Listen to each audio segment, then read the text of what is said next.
আজ খরগোশ আর কচ্ছপের রেস। খরগোশ তার পজিশন মতো দাঁড়িয়ে পড়ে, অন্যদিকে কচ্ছপ উল্টো ভাবে দাঁড়ায়। রেস শুরু হলেই খরগোশ ফুল স্পিডে সেখান থেকে দৌড় দেয়, কিন্তু কচ্ছপটি 4-5টা গুলি খাওয়ার পরে সেখান থেকে দৌড় দেয়। খরগোশের স্পিড এতই জোরে ছিল যে রাস্তায় থাকা সবগুলো গাছটাছ উঠে যায়। কচ্ছপের বাতাসে এই পাখির পুরো জামা কাপড়ই খুলে যায়। ভাই রে ভাই, খরগোশ এত জোরে যাচ্ছিল যে মনে হইতেছে এই রেস সে নিজেই জিতে যাবে। আর এদিকে কচ্ছপের স্পিড এতই স্লো যে তার আগে আগে শামুকগুলোই চলে যায়। ये देखो है मुझसे कोई स्मार्ट बताओ। খরগোশ কচ্ছপের এই অবস্থা দেখে গাছের নিচে ঘুমিয়ে পড়ে, আর এদিকে কচ্ছপ এসে ধীরে ধীরে সেখান থেকে চলে যায়।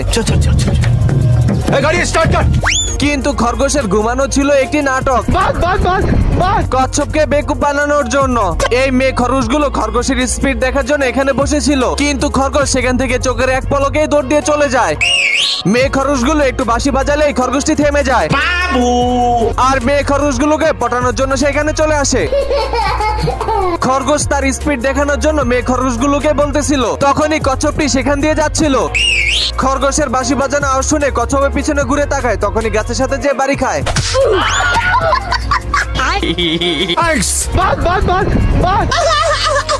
মেয়ে খরগোশগুলো খরগোশটাকে বলতেছিল, এবার তোমার স্পিড দেখাও। अब देख तू খরগোশ একটি তীর মারে আর দৌড় দিয়ে তীরের আগে চলে যায়। মাথার উপরে একটি পেয়ারা রাখে, তীর লেগে পেয়ারাটি 2 ফাল্টা হয়ে যায়।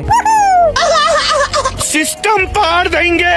খরগোশের স্পিড এতই ছিল যে একাই 2 পাশ থেকে ভলিবল খেলতেছিল। এইসব দেখে সবগুলো মেয়ে খরগোশ খরগোশটির উপরে প্রেমে পড়ে যায়।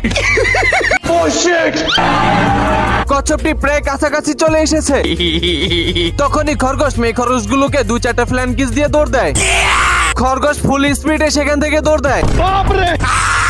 খরগোশটিকে দেখে কচ্ছপ তার প্যান্ট উপরে উঠিয়ে সেখান থেকে দৌড় দেয়।